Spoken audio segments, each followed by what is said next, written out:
President Trump has widened the global trade war he started since retaking the White House. He's announced a 25% tariff on all cars. US President Donald Trump has announced a 25% tariff on all car and light truck imports into the country. 25% tariff on all Mercedes-Benz's, BMWs coming into our nation. Something has shifted inside the global auto industry, and the effects are now landing directly in the United States. Some of the most famous German car brands in the world, BMW, Mercedes-Benz, and Audi, are quietly pulling back as President Trump's import tariffs begin to bite. This is not a short pause or a warning move. It is a serious reaction already spreading through factories, dealership networks, and supply chains that once looked permanent. Jobs are now uncertain. Long-standing partnerships are under pressure. And decisions made in boardrooms thousands of miles away are starting to shape what Americans can afford to buy, build, and drive. The big question is how tariffs triggered such a strong response, why these companies are willing to step back from such a valuable market, and who actually benefits when everything settles. The shift began with a single policy change that arrived suddenly and without a transition period. A 25% tariff was placed on vehicles and auto parts entering the United States. The rule was simple but powerful. Market access was no longer open by default. It now depended on domestic production. For German automakers whose businesses were built on deeply integrated global supply chains, the numbers changed overnight. BMW, Mercedes-Benz, and Audi found that systems designed for efficiency had become liabilities. Every imported engine, transmission, and electronic component now carried a heavy cost. The choice they faced was harsh: either absorb losses that would reach billions of dollars or raise prices sharply in an already competitive market. Neither option made long-term sense. These companies were not outsiders to the US. BMW operates its massive Spartanburg plant in South Carolina. Mercedes-Benz runs a large facility in Tuscaloosa, Alabama. Together, these factories produce thousands of SUVs sold across America and exported worldwide. But those plants were only one part of the equation. Key components still came from Germany, Slovakia, Mexico, and other specialized locations. Engines, gearboxes, advanced electronics, and software systems were not easily replaced. When tariffs hit these parts, production costs surged. For Audi, the situation was even worse. The brand relied entirely on importing finished vehicles. Once tariffs stacked on top of existing costs, Audi faced an effective penalty approaching 200%. Continuing business under those conditions became financially impossible. Attempts to work around the problem failed quickly. Raising prices risked driving customers away. Absorbing the costs meant losses no company could justify. Rebuilding supply chains that took decades to perfect could not be done in months. The response was swift. Mercedes-Benz paused shipments. Audi stopped deliveries altogether. BMW put major expansion plans on hold, projects that once signaled deep commitment to American manufacturing. These were not small adjustments. They were strategic retreats driven by survival, not politics. The impact spread rapidly through U.S. communities that depend on these manufacturers. BMW's Spartanburg plant alone supports around 43,000 jobs when direct workers, suppliers, and local services are included. It contributes roughly $26 billion annually to the U.S. economy. Mercedes-Benz's Alabama operation anchors thousands of jobs and supports a dense supplier network across the Southeast. Audi, despite having no factory, fueled billions in economic activity through dealerships, logistics firms, advertising agencies, and service centers nationwide. As shipments slowed, dealership lots emptied.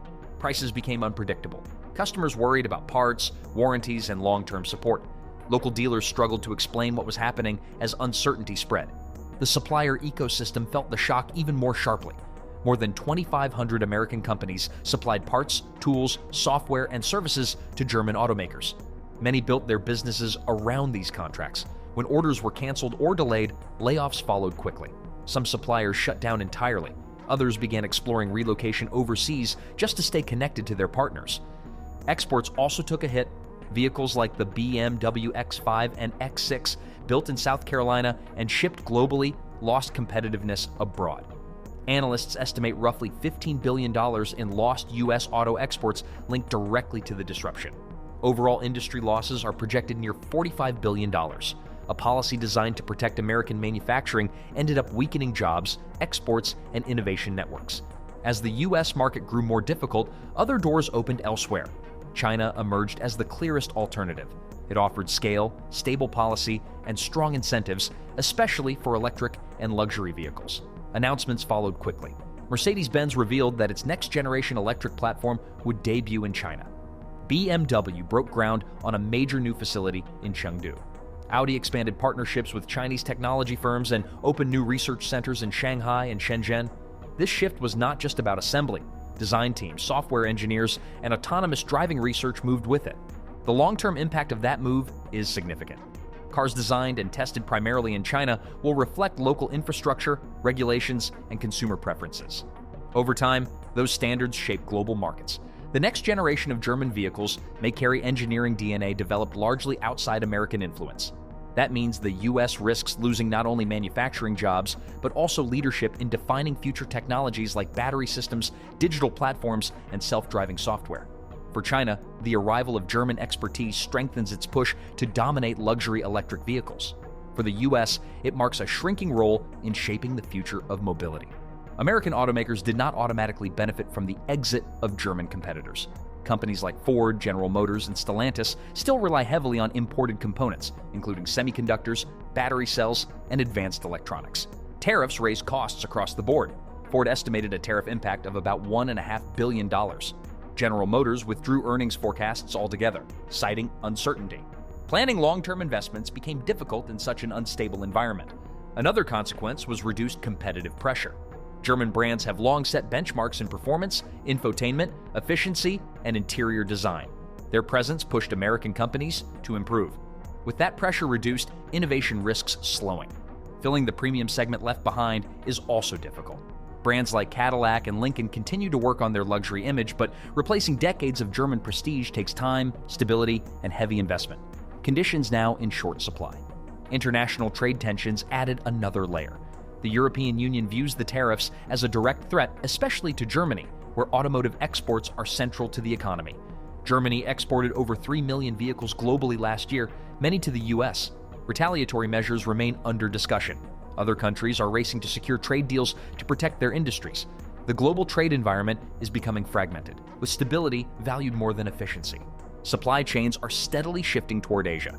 China has become the main destination for new German investment. Some reshoring to the U.S. may occur, but it is unlikely to match the scale or technological depth moving overseas. Ports, logistics firms, and suppliers already report changes in shipping patterns. In an industry built on long planning cycles, sudden policy shifts undermine confidence. The data reflects the trend. German exports to the U.S. fell by about 7.8% over the past year, reversing years of growth. Analysts expect tariffs to remain high, setting a new baseline.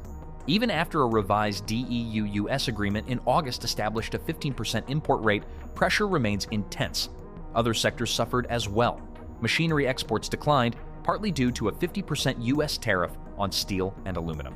Chemical exports dropped 9.5%, worsened by high energy costs in Germany. The impact spread across nearly every major industrial sector. The conclusion many analysts draw is clear.